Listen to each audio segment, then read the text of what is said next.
Much everyone.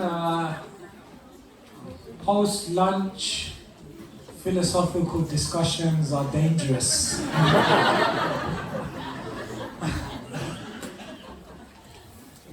They say everyone in the temple gets 7 hours of sleep, 6 hours at night and 1 hour in the Bhagavad. Good catch-up time.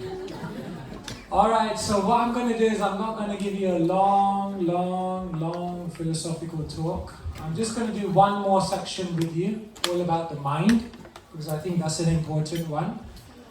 And then what we're going to do is have questions and answers. Is that okay? So perhaps you have some questions, and we'll also be graced by the presence of Ganesham Prabhu. We'll also come and share some of his thoughts and realizations, so we'll have a good discussion. Alright, so we are going to go towards the next chapter of the Gita.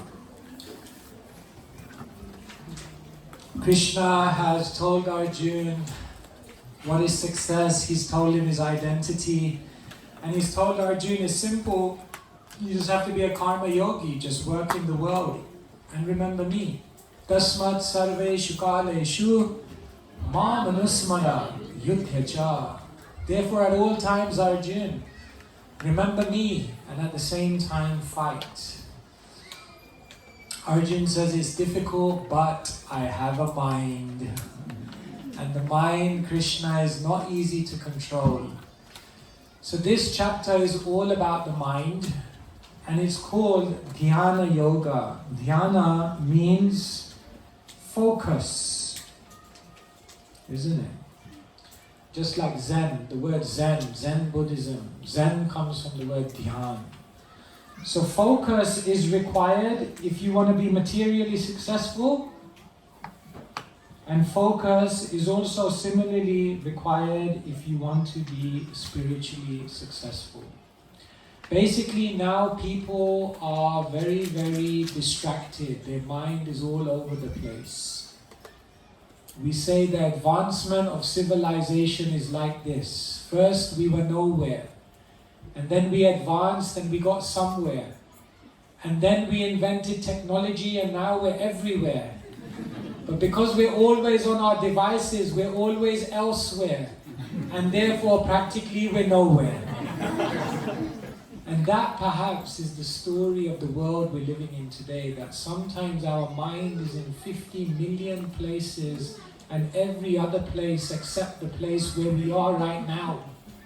Have you ever watched one of those movies where the video and the audio is out of sync? Aren't they annoying? Isn't it so annoying to watch a video like that? But our life is sometimes like that. We're out of sync. Either in the past or in the future, somewhere in the world, except where we are actually at present.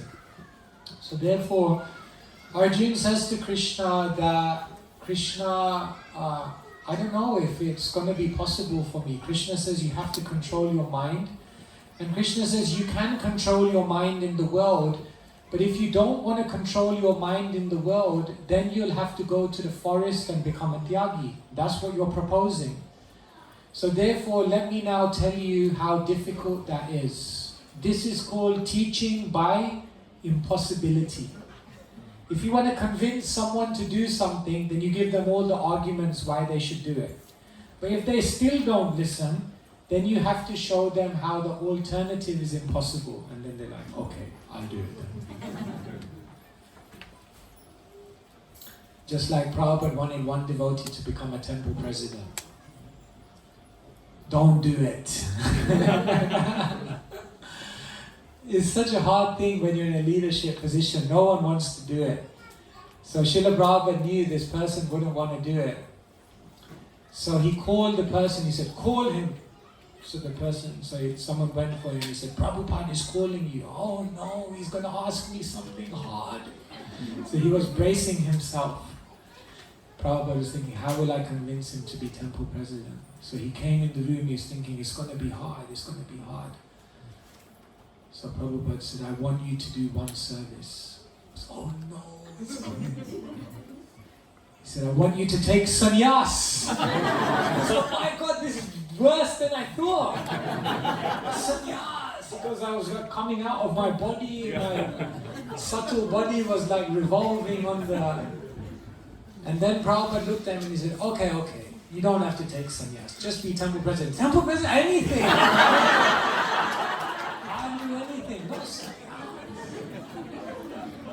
So this is teaching by impossibility. We show the alternative.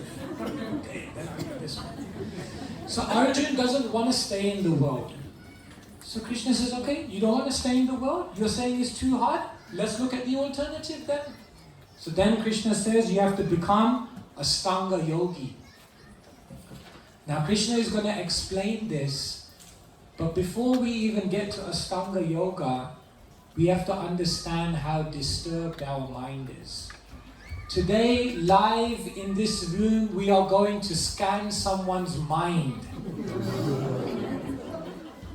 Who would like to have a free MRI of their mind done? Prabhu, you're at the front. This is a dangerous place to sit. I should remember this in a Hare Krishna program. Your name, Prabhu? Janmastami Das. Wow. Janmastami Prabhu, can we scan your mind? It's possible? Start chanting. Can you stand up? Don't worry, I won't embarrass you too much. Give him a round of applause.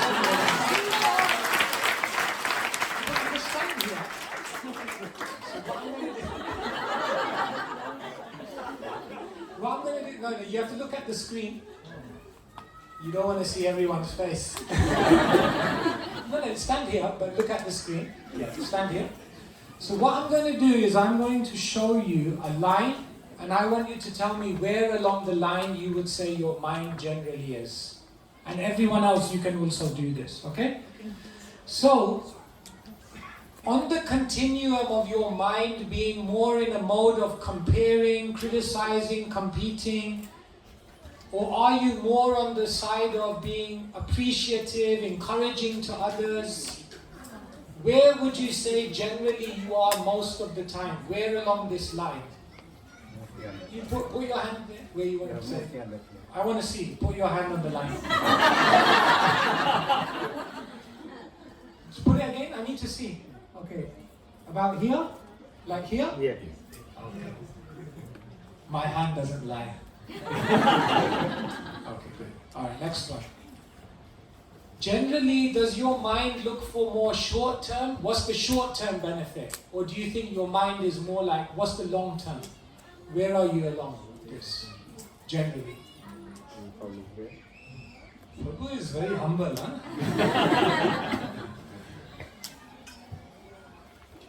Would you say your mind is generally distracted and many branched, or attentive and focused?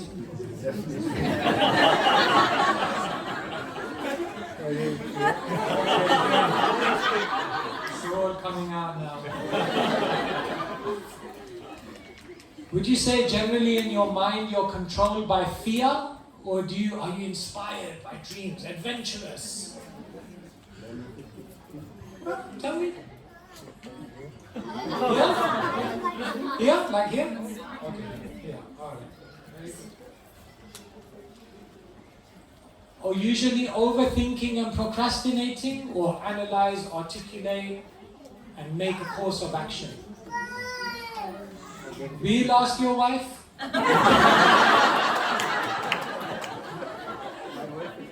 Oh, she's not here.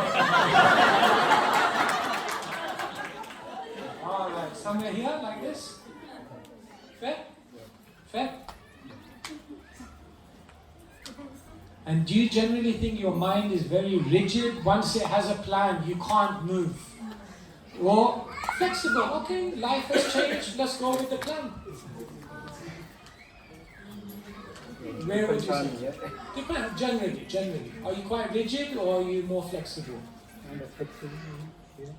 Okay, good. Give Janmastami Guru a round of applause.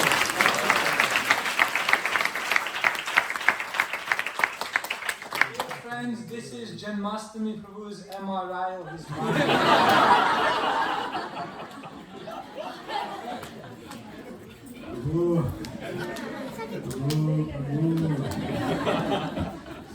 Now for a small fee I can give you my consultation. Decode your mind. For some of us, the mind is in order. Unfortunately, not for you.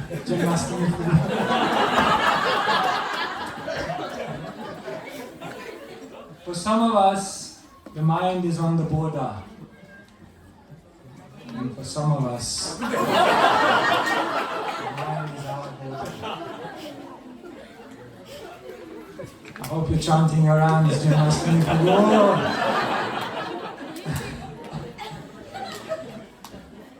We're doing this in a funny way, but you can take a picture of this and you can actually see the health of your own mind. Imagine if you could change your mental state from here and move it towards here. Imagine what the quality of your life would be like. Wouldn't it be amazing?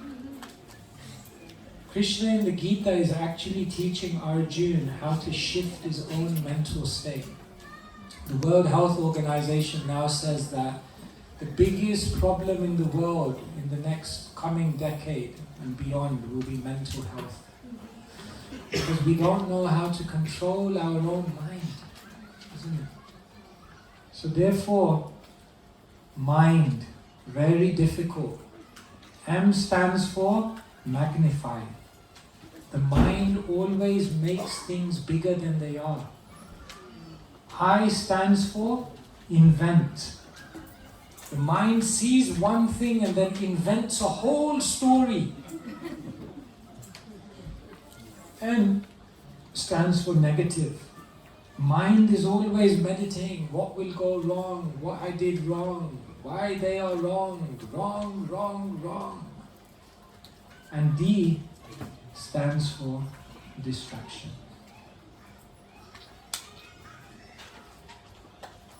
So this is the state of the mind.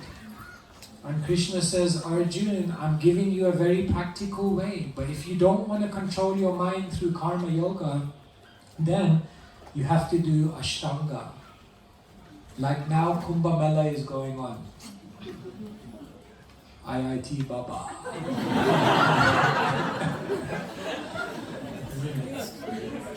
So Ashtanga, if you go to Kumbh Mela, I went 12 years ago, if you go to Kumbh Mela, you can see so many Ashtanga yogis, very powerful. Some of them buried under the earth for weeks. One Ashtanga yogi in the tree, sitting in the tree by himself for years. So everyone was crowded around him. So we said, what's happening? He said, he's been in the tree for 4 years.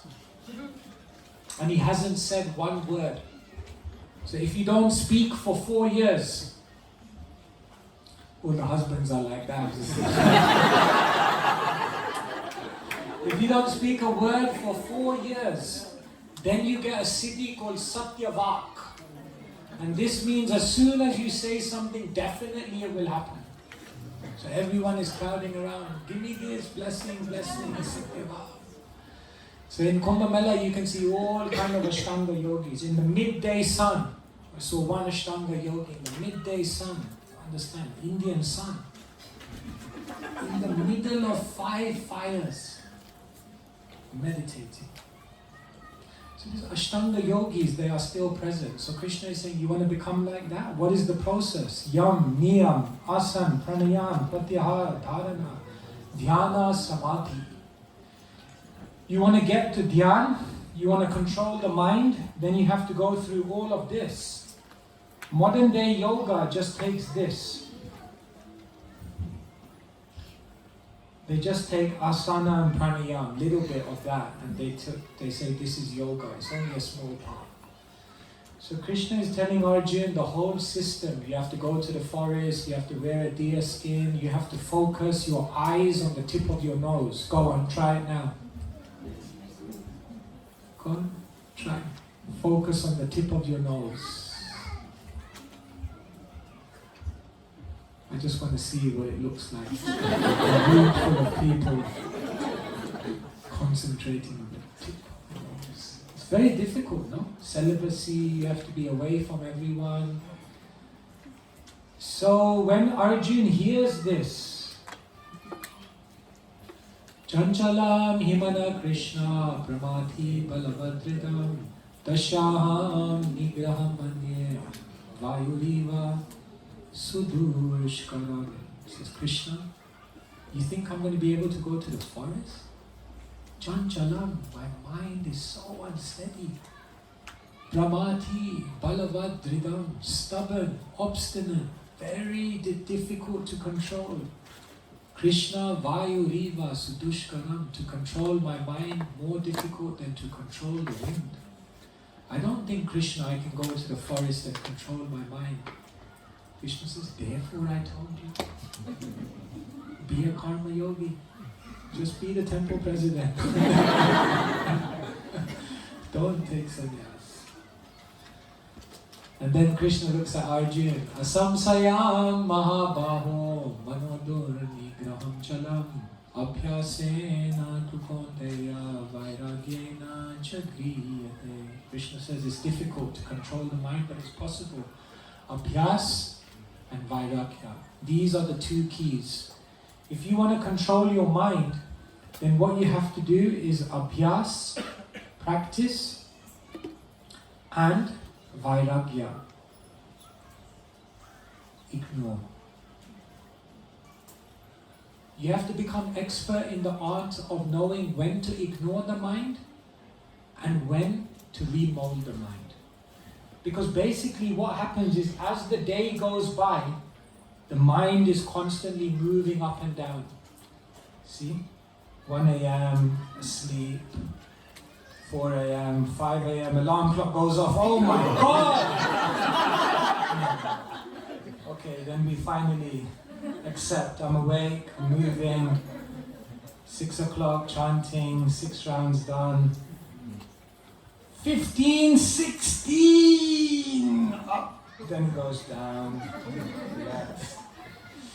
Then you start driving to work, meet the boss, oh no!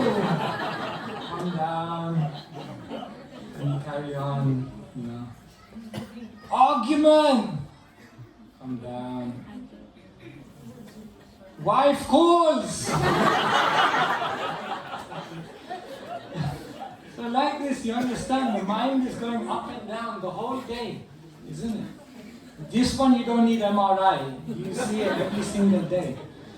So the idea is, what Krishna is saying is, when the mind is spiking, then in this time, you have to practice vairagya. Just don't take the mind so seriously. The mind goes crazy sometimes. It's okay. It will become calm in time. Don't do anything silly.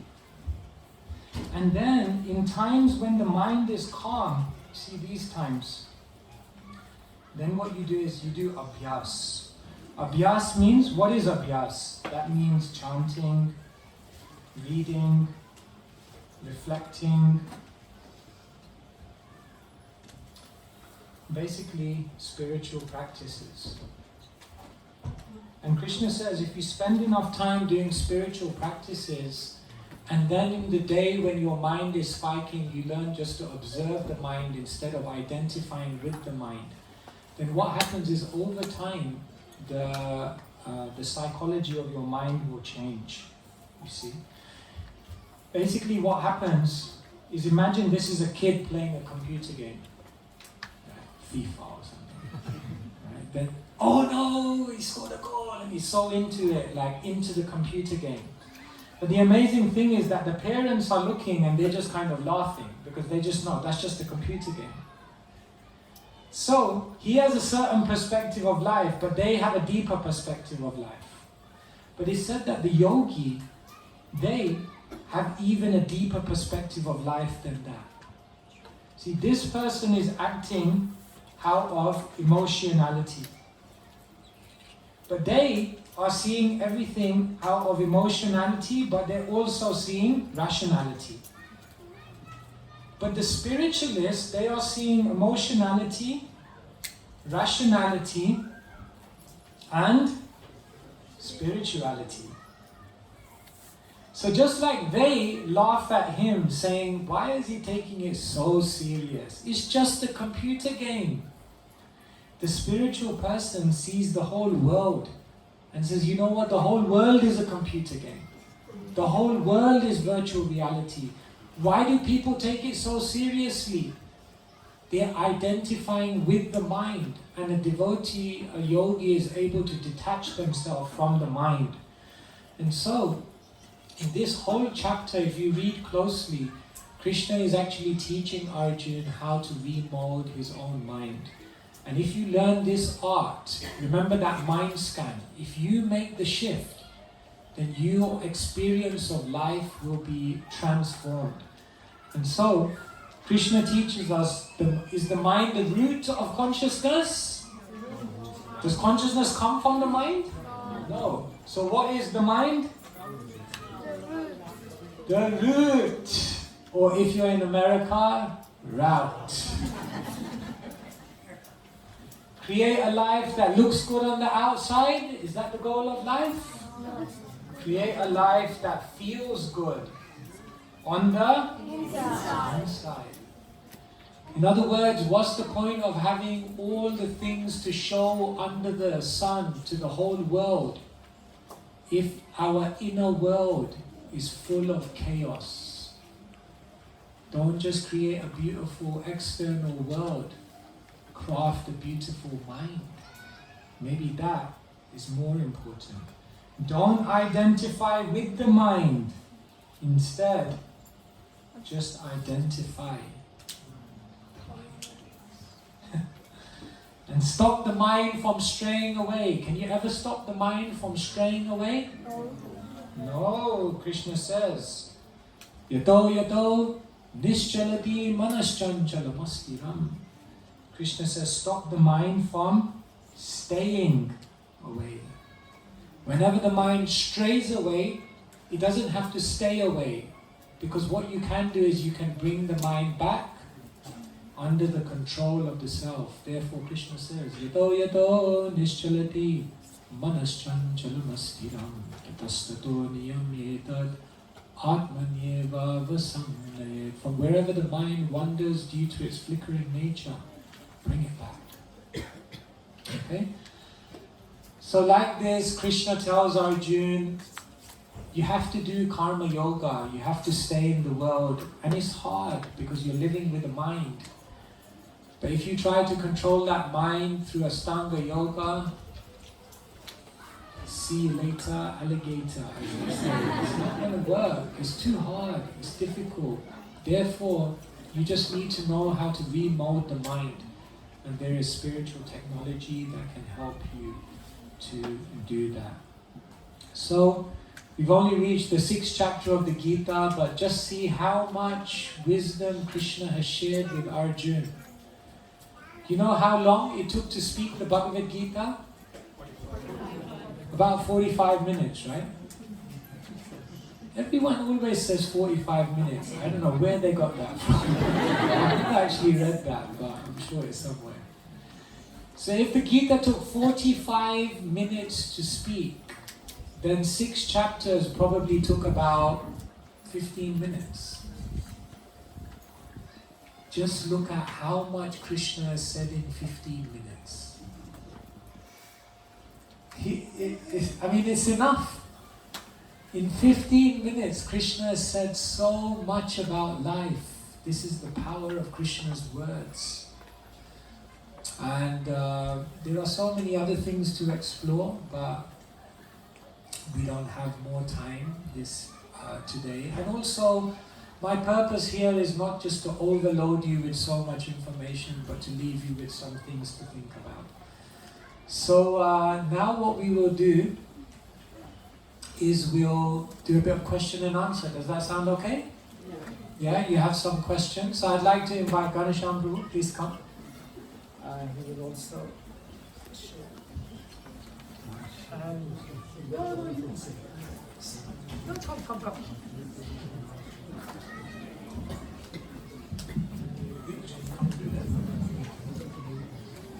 So, how are we doing this? There are some online questions also.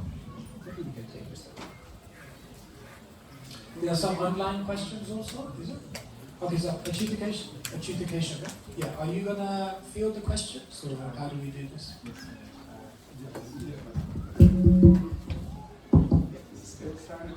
Hare Krishna, everyone. Okay, so what we'll do is we'll be opening up a QR code. I'll show everybody how it works. Basically, with your phones, you can use your phones now, but just keep them on silent, please. Scan the QR code, type in your question, and then the moderator will then read out the questions. I'll be reading them out to Maharaj and Maharaj will be listening, just so we can answer as many questions as we can efficiently, and obviously make sure that nobody misses out. I think we're getting it set up. So maybe while you're doing that, we can just go like here, to give some live opportunity also. Alright, so yes, questions and answers. This is a great way to try to make the philosophy more practical and to hone into some of your perhaps challenges or maybe things that are a little confusing. So would anyone like to begin with a question? Alright, yes.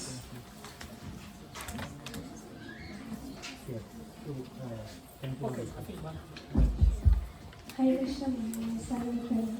Thank you for the wonderful class. My question is about mind. So, like Krishna also says in Bhagavad Gita to bring it back. If the mind wanders, bring it back. But for me, while I'm chanting, my mind goes everywhere. So I try to bring it back, and it again goes. And at one point, I'm just tired to bring it back again and again. So, like, how to,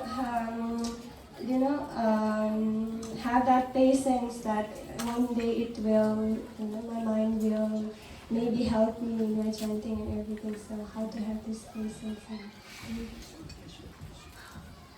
Kanashampur, we are tired.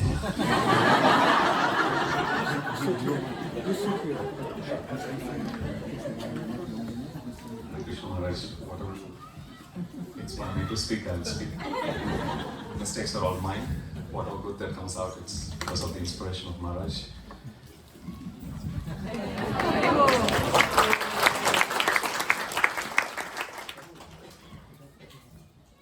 I think it's not just your mind that behaves that way.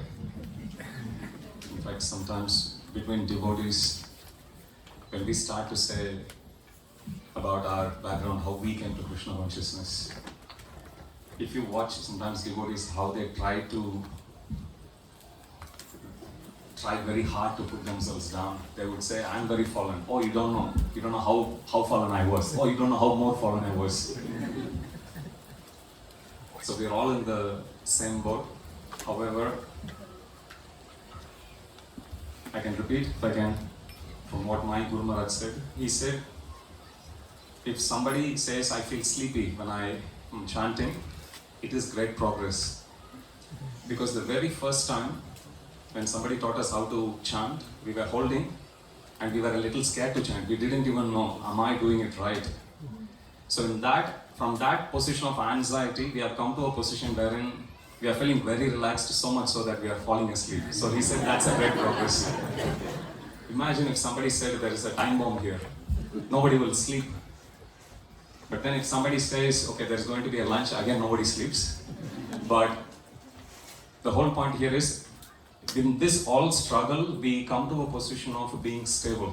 I give this example always.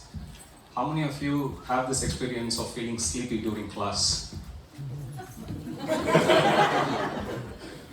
Now, if you are sitting and attending the class, sometimes you'll fight, you'll struggle. Somehow, eyelids will close, again you'll fight it, leave it open. Again it will close, but in this whole process, it will actually take a micro nap, and suddenly you'll start to feel fresh. How many of you have that experience? So that's exactly how, when we start to chant also, initially we struggle, we fight, but then when it comes to a position when, just like with that micro sleep, during the process of fighting, we also manage to take rest, but then we have also gone to sleep. Same way it looks like, we are almost losing the battle, but just when we think we have lost the battle, Krishna will pull us up. The second half of this answer we'll hear from Maharaj.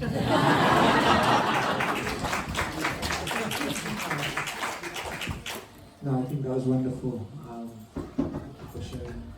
I think we'll try to give shorter answers because I'm sure there's a lot of questions. So, yes, who would like to go next?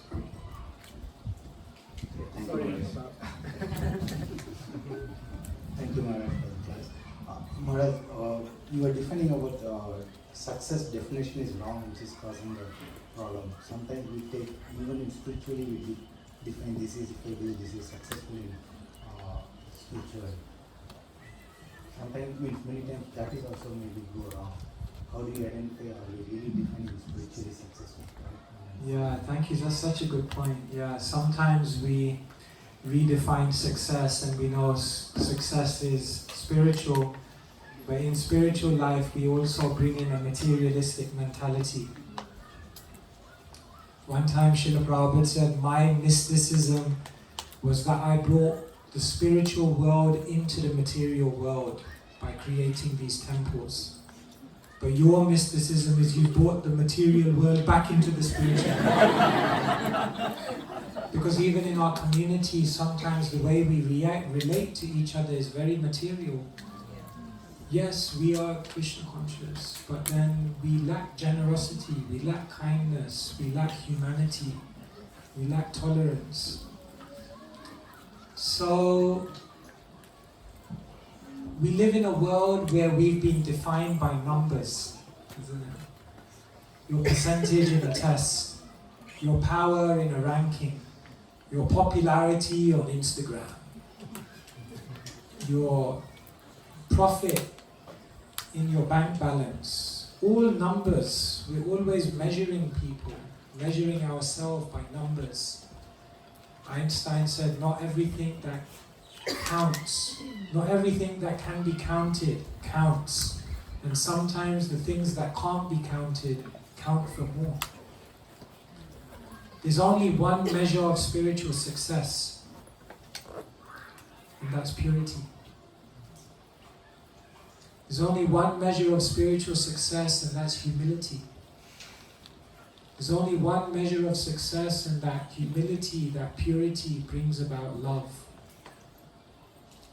Anyone who has love, they are spiritually successful. And everyone else is a work in progress. So when we ask ourselves, am I spiritually successful? It's not based on how much you donate. It's not based on how much of a position you have. It's not based on how popular you are in a movement. None of that defines spiritual success. Spiritual success is when you can chant one name of Krishna and experience one genuine teardrop of love fall from your eye.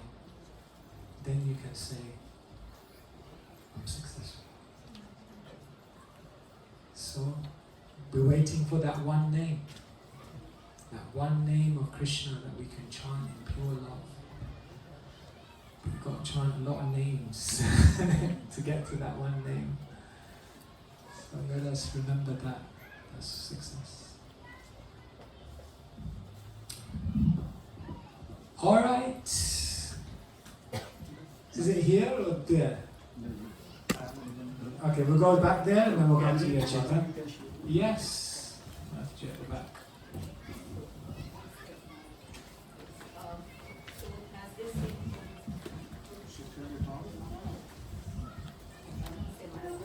Turn it on. I'm loud enough.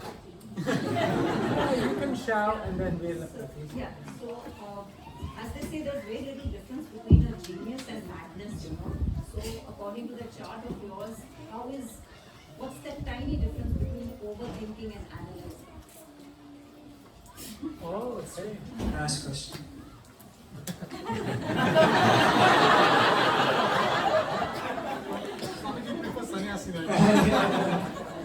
So what's the difference between overthinking and analyzing well? What's the difference between genuinely introspecting and overthinking something?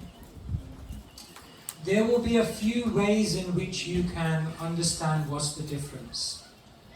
First difference is that in overthinking there is no call to action at the end of it all.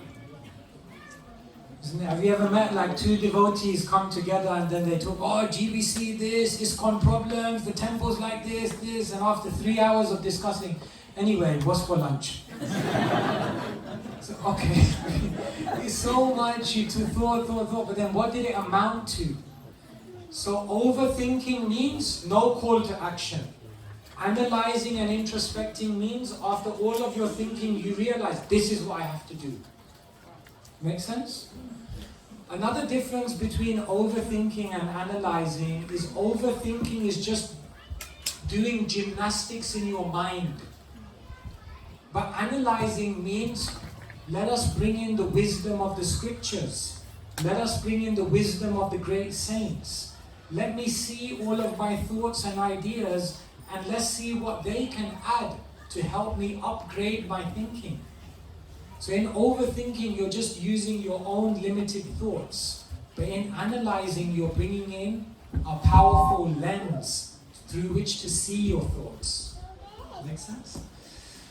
And another difference between overthinking and analyzing is that when we overthink, generally what's happening is we are being negative. We are being limiting. We are actually meditating on everything that will go wrong. Generally, you'll find that when one is overthinking, it's negative. It's stagnation. But when one is actually analyzing, introspecting deeply, then what will happen is it will be creative thinking. It will be progressive thinking. It will be thinking in which we find solutions. But if you find yourself just going round and round in a circle with no solution, and it's making you feel more and more depressed, then that's overthinking. But like this, there's a difference. So some people say, anyway, most people don't think at all.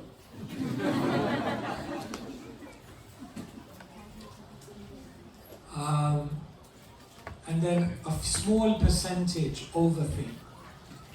And then very few will actually think, introspect. So that's what Krishna is teaching Arjuna how to do. Is that okay? All right. Hare Krishna, Maharaj. So we've got a number of questions that have been submitted online. So we'll be going through them quickly as well. Just so that we're all sort of aware, when you do scan the QR code, just click on messaging and you just type your question there, just in case you're very confused. The first question is, how do we not get disturbed by devotees put into trouble due to political situations like that of Bangladesh, or devotees in war-torn areas where we think ISKCON as a family?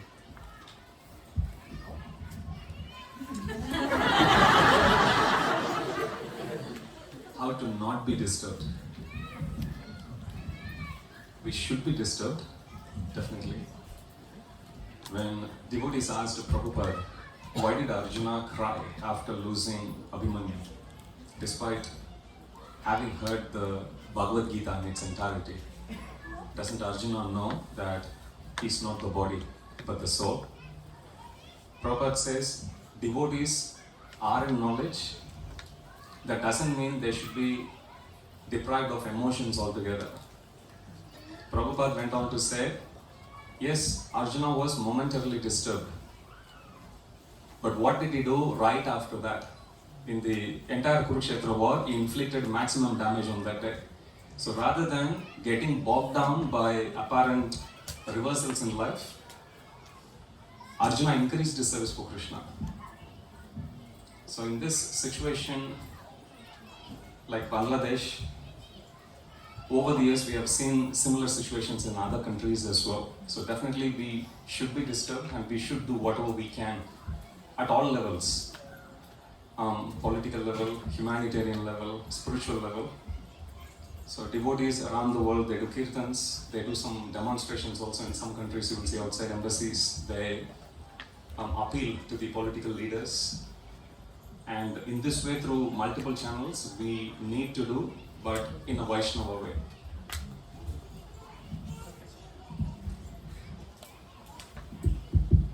The next question is, my mind is fully concentrated and stable when I'm playing games or watching videos. But when I'm chanting or reading, it's the complete opposite. How can I concentrate on reading and chanting like when I'm playing and watching? Wow. That's a good question, isn't it? So I'm going to relate this to another question that someone once asked me. Someone once said, Krishna wants us to lose. I said, why? He said, because Krishna made all the bad habits easy. And he made all the good habits hard. Did you really have to work hard to get addicted to chocolate? I've been trying for years to get addicted to chocolate, but I just can't control my mind. So he said, Krishna wants us to lose because he made all the easy things, he made all the good things hard, and he made all the bad things easy. Good argument, no? So, Srila Prabhupada in his books uses a very special word, inclination. Have you heard this word? Inclination. Do you know what an incline is? Do you know what an incline is? You don't know what an incline is. Who knows what an incline is? It's a slope, isn't it? So imagine, stand up for a second. Just hold this mic to my just like that. Just checking if you're controlling your mind. Okay, so imagine there's an incline like this, and then I pour some water. So if I pour water, then where's the water going to go? Down, this way, right? To the right hand, left hand side, your left. So, but imagine if I change the inclination like this, then the same water is going to go in the other direction. So right now, what's happening in our consciousness is that our consciousness is wrongly inclined. Therefore, when it comes to focusing on bad things, focusing on the wrong things, focusing on material things, it comes very easy to us. And we think it's so hard to focus on Krishna.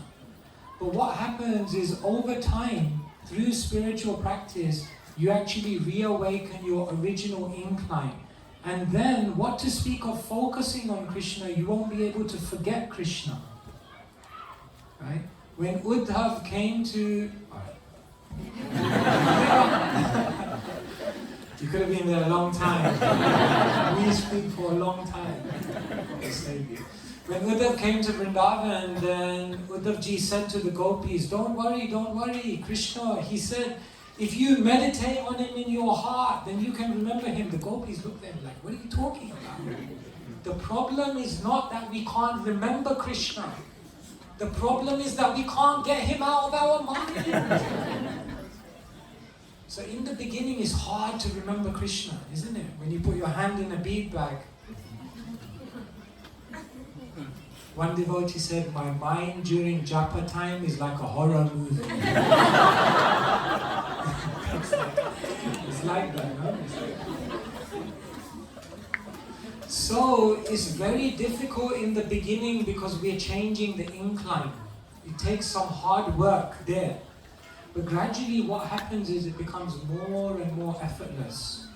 And therefore, then you go to Vrindavan. Some of you have been to Vrindavan, no? So you go to Vrindavan and they had underground bhajan kutirs. And the Goswamis in those bhajan kutirs, they begin chanting Nidrahara vihara kadi vichito chatyanta dino chayo. It said that they became so absorbed in chanting that they forgot to eat. Sometimes they even forgot to sleep. Wow. Can you imagine if you get so absorbed in something that you forget to sleep? So Krishna consciousness is our original consciousness. It just needs to be reawakened. And on that journey you have to fight a little bit, isn't it? Just like, so morning japa time is difficult. Like, sometimes what happens is, we have japa time in the temple. So at the manor, oftentimes guests come at japa time. So on one particular day, a guest came. So nobody was speaking to him. So it's a little like, you come in japa time, everyone's like, Prabhu, I got to do my rounds, So no one spoke to the new person. So I thought, let me go and speak to him. So I went to him and I spoke. So he was looking around. He said, what's everyone doing? I said, we're chanting. Our process is simple. Chant and be happy. So then he said, look around. So I started looking around. One devotee was like,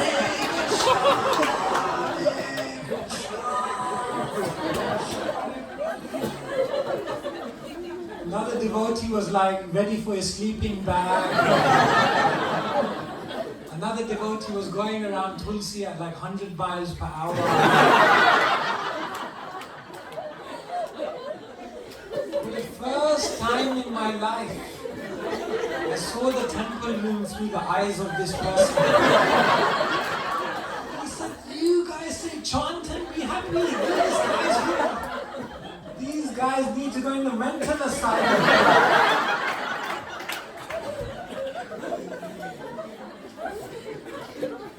I said, no.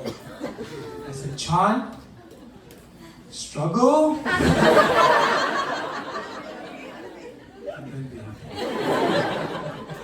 so it's a little struggle. It's a fight. You have to fight the mind. It's not so easy. So in the beginning then people just give up. No, it's not doing anything. Chanting is not doing anything for me. It's too hard. My mind it doesn't work for me. But then, dear devotee, you will have to live with that mind for 24 hours. Do you want to struggle with that mind for 2 hours just for some years and then eventually change it? Or do you want to live with that mind for 24 hours for the rest of your life?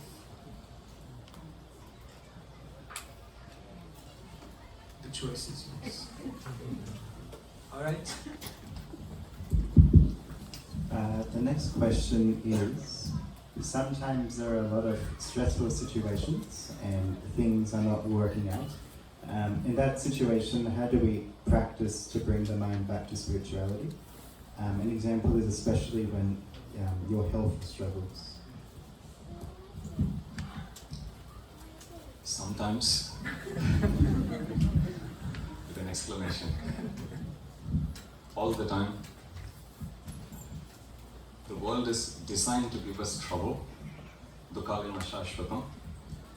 But that's just to understand the situation. Radhanath Maharaj says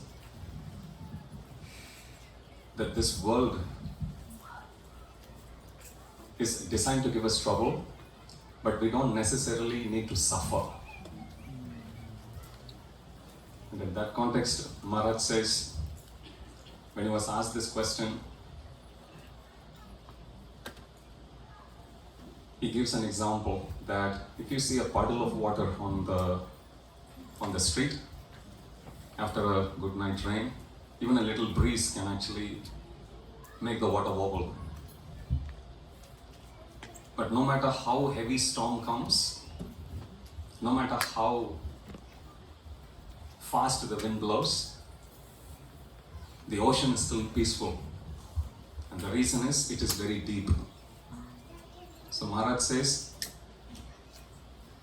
if in normal times, if we put our effort, just like they say, the best time to find a new job is not when you realize they're going to sack you. The best time to find a job is when you get good name in a company. Then it gives you the bargaining power and you can make a choice what job you want to go for next. So, similarly, the best time to strengthen our mind is during normal days.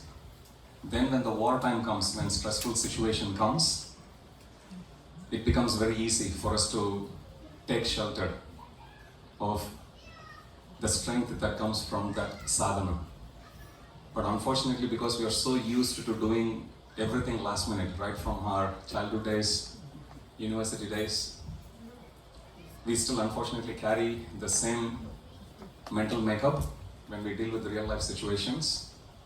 But when we start to practice Krishna consciousness, at least let me do one thing right in my life. That was my conviction. When I started, I was 25 years, I didn't have much. Sometimes I get asked, how did you come to Krishna consciousness? I was just suffering with depression for 2 years, that's all. There's no esoteric reason. So it was easy for me to appreciate when we chant how much it is actually relieving. And all of us have that experience, what Krishna consciousness is capable of doing, even though so imperfectly. How much more is awaiting for us if we do it with bit more love, bit more taste, bit more awareness. Thank you.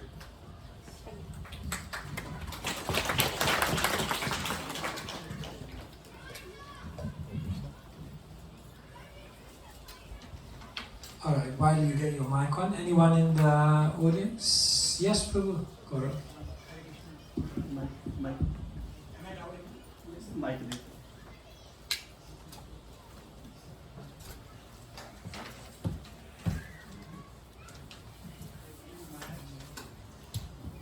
Hare Krishna Maharaj, please accept my obeisances, all good to Srila Prabhupada. My question is that I have been following your schedule on your website since last 1 month. Well, since September, since you told me you are coming to Australia.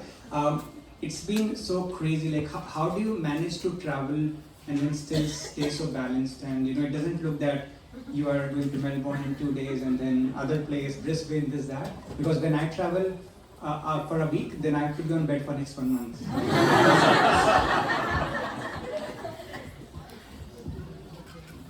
Thank you so much. I think all of us in our life, we all have austerities. All of you are in the world and you have so many responsibilities, and you also have your own challenges, isn't it? The grass is always greener on the other side. Or sometimes we think someone else has it harder than us. In one sense, material world means there'll always be some challenge. And material world means there's always some sacrifice that we have to make. But whatever small sacrifice we make, it purifies our heart, it allows us to serve. Personally, I think I have a really good life. It's a pretty easy life, actually. Sometimes I wake up in the morning and I think Krishna's so kind. He knew I couldn't balance so many things, so he just gave me actually a very wonderful life. So I don't think I perceive it like that. Traveling a little bit. Airports are nice. I really like airports because you can learn a lot at airports.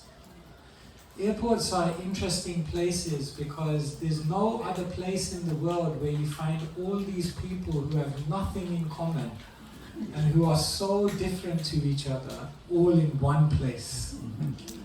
So sometimes I tell them, drive me to the airport early. And then I just sit in the airport lounge or something, and I just look at all the people. You learn so many lessons, actually. It was so nice, actually. Recently I was in an airport. Where was that? Maybe somewhere in Africa. Or maybe Istanbul. I was in Istanbul airport, Turkey. And the airport was packed, so there was nowhere to sit. Anyway, then there was a Jewish man and his son. So he was an Orthodox Jew. They have the cap and the locks and everything. So the airport was packed, the lounge was packed, and he was looking for a place where he could sit. And there was nowhere to sit. And then finally he spotted one seat. So I was watching the whole thing. He was with his son. So he was walking towards the seat, and then as he got closer, he saw there was a Muslim lady in a burqa on the seat next to him. So you could see there was that moment like, should I, should I not? Finally he decided to sit down. So I was watching them. So this Jewish man, he sat down, Orthodox Jew. And then there was this lady in the burqa. So you could see like they sat down and it was very awkward, like next to each other. But the amazing thing is, the Jewish man had another Jewish boy with his cap. And this Mataji, this Muslim Mataji, had another daughter in a burqa. So there's like mini versions. And so I was watching them, and these two, they were so awkward. And then within 10 seconds, this Muslim girl and this Jewish boy, they started playing with each other. They started like dancing around and playing and like mucking around with each other. And it was so beautiful because I realized we build so many barriers as we grow up. You know, so much awkwardness between each other. But look at these children, they're so pure, they're so innocent. They look beyond all of that and they just connect with each other on a deeper level than just what they're wearing, you know? I thought, what is this grown-ups? These grown-ups need to become children again. Anyway, so like that, I learned so many things. So yeah, flights, I don't know, I did a lot of flights last year. But a lot of time to think, a lot of time to answer emails. So we all have a difficult life, we all have some sacrifice we have to make. But make that sacrifice with a smile and try and do some service for Krishna. Alright. Next question, Raj. Before I get to that also, we've got more than 20 questions, so if it's possible, if your question has already been typed, just like a question that somebody else has sent. The next question is, how can I know if I am being arrogant or confident in my life? Moreover, can you explain simply the relationship between humility and confidence? How to know the difference between arrogance and confidence? Arrogance means to think only I can do, no one else in the world can do. Confidence means I can do. So when we are appreciative of other people's skills, efforts, qualities, without letting ourselves down. Once somebody asked His Holiness Radha Swami Maharaj, how much should we appreciate acharyas of other sampradayas? Because many times we hear ISKCON devotees glorifying, sometimes even they have seminars. So Maharaj gave an interesting answer. Maharaj said that we can have appreciation for others, devotees from other sampradayas, as long as our appreciation for our acharyas is not compromised. As long as our loyalty to Srila Prabhupada is not compromised, we can appreciate others.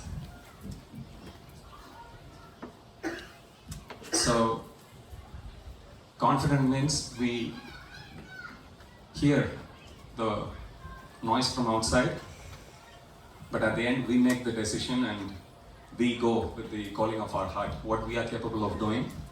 We don't let others to judge, we don't let others to define, and whatever we believe in, we pursue that.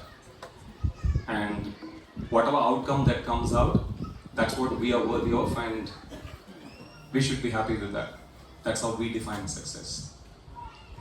Whereas arrogance means we sit on high pedestal and we think only I can do, nobody else can do. As much as we expect nobody to step in our space, if we don't follow the same rule, but instead step on other people's circle space, then I'll call that as arrogance.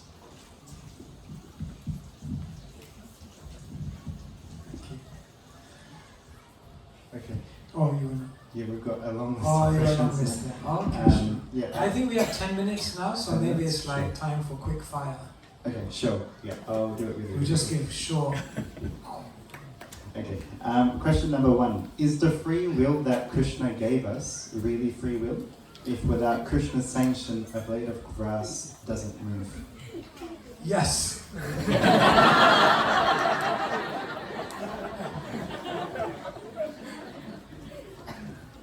So the question here is, if Krishna knows everything you're going to do, and Krishna controls the material world, then in what sense do we have free will? Krishna gives you free will to make a decision. You don't have free will to decide the outcome. So Krishna, he lets you make a decision. Krishna never takes that away. Without that, what would be the meaning to life? If you had no power to make a decision, you'd just be a robot. Then you wouldn't really be living. So we all have free will. Where there's a will, there's a relative.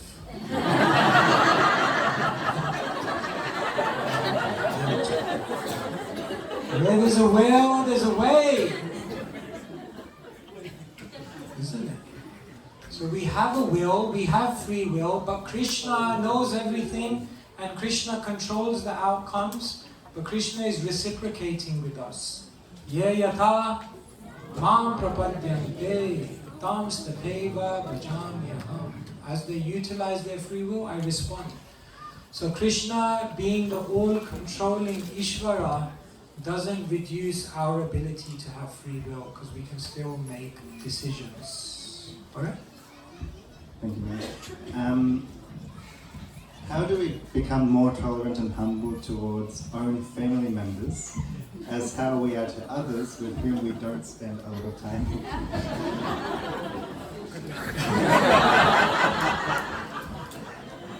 As they say, familiarity breeds contempt. And this question was asked to His Holiness Kadamkana Swami Maharaj. Maharaj said, "You tolerate others as much as I tolerate you." When we take a step back and see how much devotees have tolerated us, like Maharaj, the talk today, he was mentioning that we sometimes feel very discouraged how slow the progress of our family members are, if at all there is any. Completely missing the point that we also took our own time, sweet time, to come to the point of where we are. If only we realize, just like how we use our free will, we took our own sweet time to take this journey.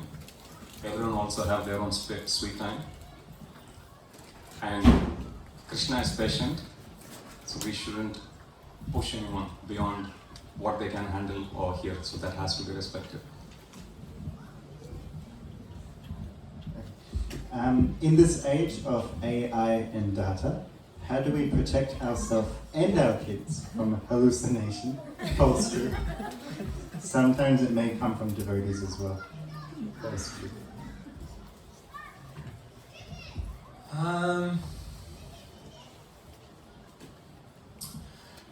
Yeah, we're surrounded by a changing world, AI, isn't it? Everything is changing so quickly. So the main thing we have to make sure is that we are constantly remaining connected to the original nature. What do I mean by that?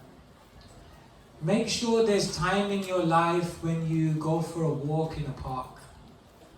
Make sure there's time in life when you step on the earth. Make sure there's time in life when you breathe the fresh air. Make sure there's time in your life when you swim in the ocean.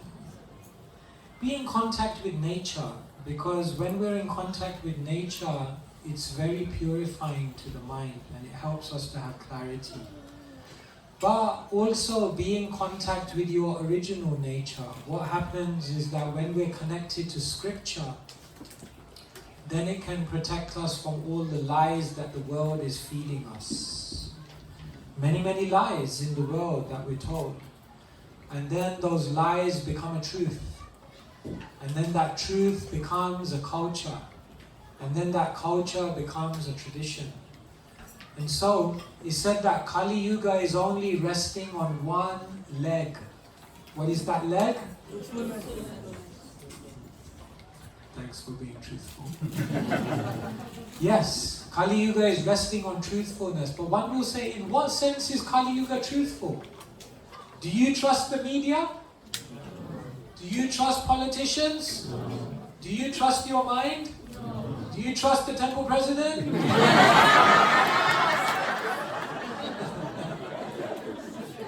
So in what sense? In what sense is Kali Yuga resting on truthfulness?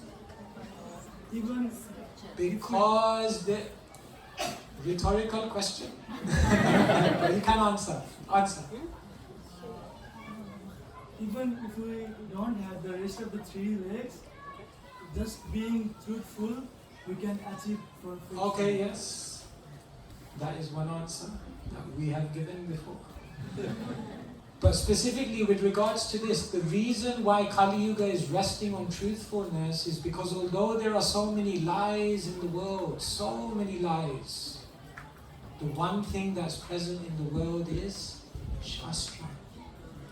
Satyam Padam Dhimahi Janmadyasya Yudam Vayat Idalatas. Like this, explain. So Satya is still in society. So therefore you have to have contact with the Shastra. If you have contact with scripture, if you hear spiritual knowledge, then it will protect you from all the lies of the world. So live a natural life and connect with the original source of wisdom, scripture. Alright. I think it's literally like 1 or 2 now.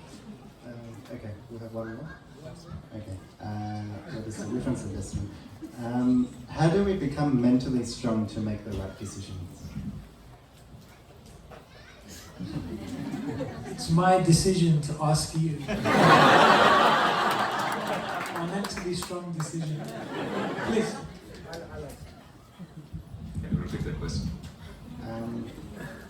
This. How to be mentally How strong? do you make your mind mentally How to strong? be mentally strong to make the right decisions? Srila Vishnu Chakravarti Thakur says, we are in the beginning stages of our Krishna consciousness. Until we come to the stage of perfection, we need to borrow the intelligence from Guru, Sadhu and Shastra. I have heard one devotee say that Prabhupada says that before you make any major decision in life, you need to consult with the 3 Brahmanas. You give the due diligence time, sleep on it, and then you make the decision. So, as such, when we fall in Maya, when we are in illusion, our mind will say what we are doing is correct. Always. So when we are in illusion, we can't help ourselves. It's impossible. Because our intelligence is already corrupted there. So all of us, we need to have at least 1 or 2 devotees in life who we can trust more than even our mind. And if we invest in that relationship, then when the time comes when even we can't help ourselves, such devotees can pull ourselves out of the mess.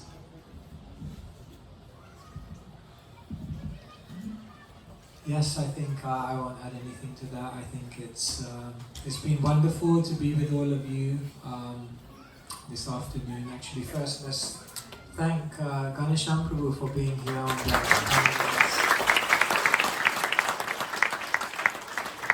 I forced him. Swamis can do that. So he's very humble. He didn't want to. But it's very nice like this. We are a family, we are discussing, it's not so formal. like this, we realize spiritual knowledge is very joyful. Spiritual knowledge can bring so much illumination to our heart. So take the Gita. Take the Gita as your companion through life. Life is hard. Life is full of ups and downs. But you can make it because Krishna is your charioteer. But just like Arjun turned to Krishna and asked questions, we have to turn to Krishna in our heart and ask questions by reading the Gita. And then, just like Arjun became victorious, so can we. So again, thank you so much for being here this afternoon. Thank you to Prabhu and Mataji for opening their home. Shamanand Prabhu, Madhavi Mataji, Achyuta Keshava Prabhu. Please give me a round.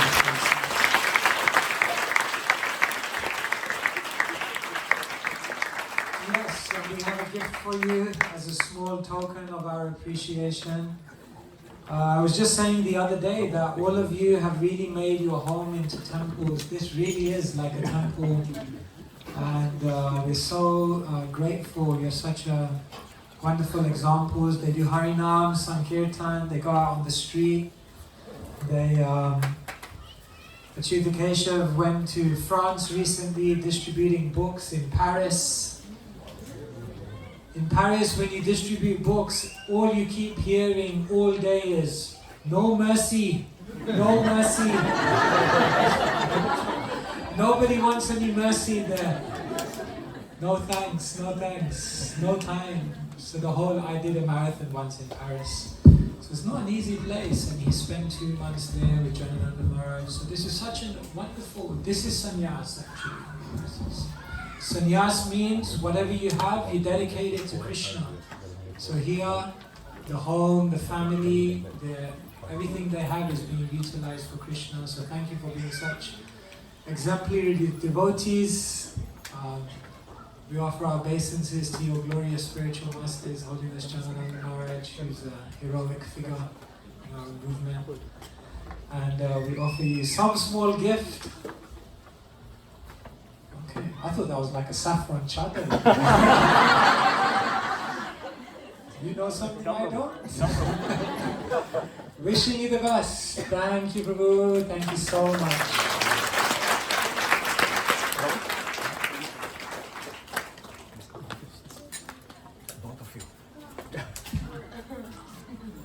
Okay, both of you.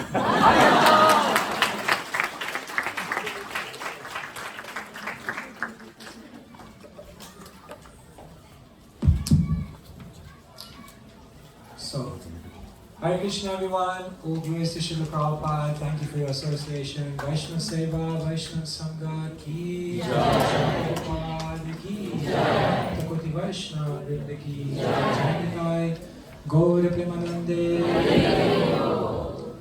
Hare Krishna.